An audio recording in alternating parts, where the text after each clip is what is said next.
Thanks for joining us, America. We're glad you're here. Russ is with us in Salem, Massachusetts. Hey, Russ, welcome to the Dave Ramsey Show. Hello, Dave. How are you? Better than I deserve. How are you? I am good. Dave, I posted some things on your website in regard to insurance philosophies you put online. And having been an insurance broker for about 35 years, there are a few misstatements that are on there that I'd like to use the air as a chance to maybe either clarify with you or maybe get some clarity from you on. May I do that? Sure. Okay. Number one, you have said on your website that term insurance is the best and the only kind of product people should buy in all instances when they need life insurance. And what I can tell you is that we do not recommend whole life insurance across the boards. We recommend life insurance situationally. There's no two needs, no two situations that are pervasively similar. Okay? Can you hear me all right? Yeah, I'm hearing you. Yeah. Okay.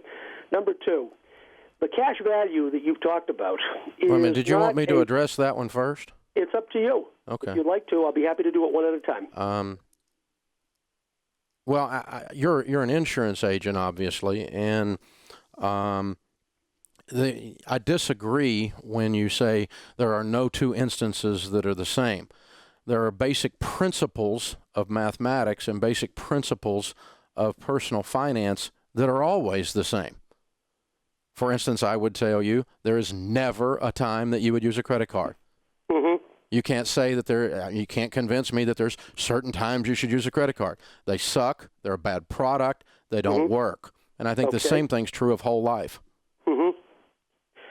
All right. Well, let's take it a little bit further. Number two, there seems to be some question about the cash value of a life insurance policy as being a bad investment. And I won't get into the issue of performance, but I think the big thing that you need to realize is this. The cash value is not there because insurance companies are creating a standard of return or investment that is deemed to be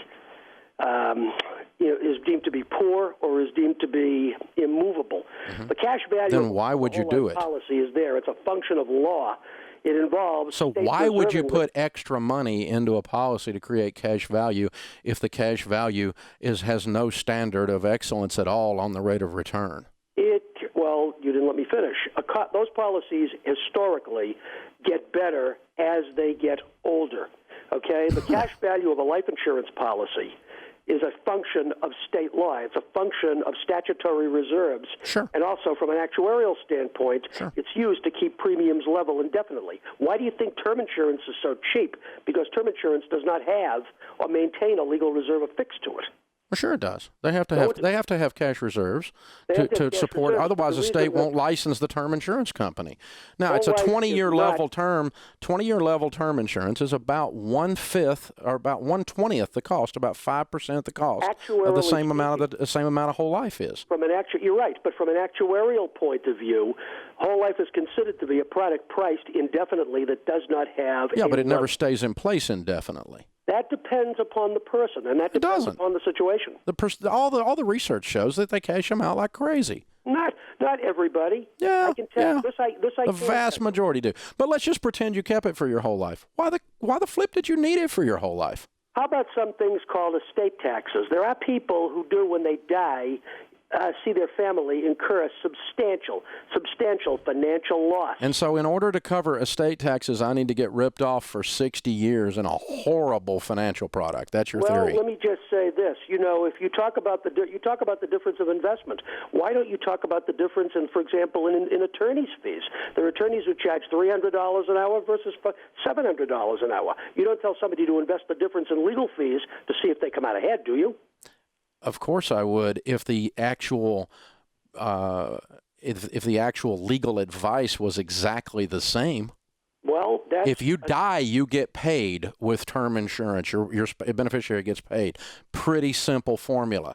If you die with whole life insurance, your beneficiary gets paid only the face amount after you've paid 20 times more for the policy.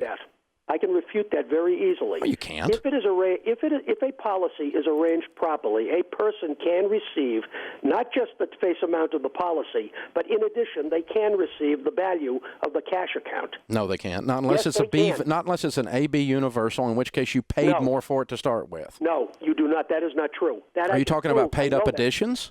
Pardon me? Are you talking about paid-up additions? No, I'm not talking about paid-up additions. There is did you ever have something called the fifth dividend option? Sure. Okay. Absolutely. What is it? Well, absolutely. The bottom line is, at the end of the day, the people don't get the cash value. You pay 20 times more, and the cash value is not added on. Now, I mean, you can look at every major whole life company that's out there, and you tell me they get their cash values. They don't get them. Russ, it's a piece of crap. Listen, are you talking about the beneficiary? Listen, here's the situation, dude. I can talk to you for the rest of my life, and I'm not going to talk you into not selling whole life. I'm not even talking about whole life of term. I sell a lot of term, bundles of it. But you still sell the other crap, too, and you're offended because I said it's crap. Now, let me ask you another question. Yeah, by the way, for your information, just I'm not arguing with you, but the cash value, the amount of the value on top of the face of the policy can be paid to the beneficiary if the policy is written appropriately.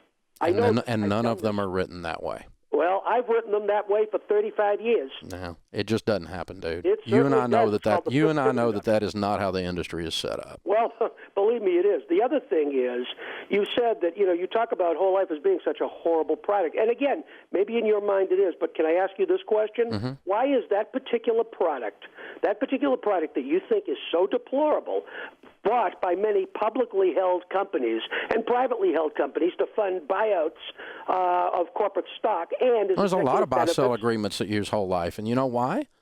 Because people like you sell that crap to them. No, that's exactly why they do it. Do you know how much? A simple partnership buy-sell agreement can be funded with term life insurance for 1/20th of the cost. Well, let me ask you this. Do you know how many publicly held Fortune 500 companies use whole life and the millions of dollars the boards of directors authorize for that? And it's really sad that they're all getting screwed at that level. Well, it really is, because it's garbage, Russ. From very prestigious business schools, I think they know a little bit more than a layperson. Well, they may or they may not, but the bottom line is that at the end of the day, dude, it is the payday lender of the middle class. It's a horrid product. When you pay 20 times more for the same amount of coverage to build up a cash value that you never receive, because when you die, they pay the face amount, Russ. They pay and can pay, and I will refute that in any way. You can refute it all you want, but you're wrong. I know they I'm don't right. I've been do doing it. this. So I can argue with you like I can argue with a brick for the rest of my life, and the brick's still going to be a brick. And so when you and I finish talking, you'll still be a whole life agent, and I'll still be right. So conversation over, dude. Thank you for calling in.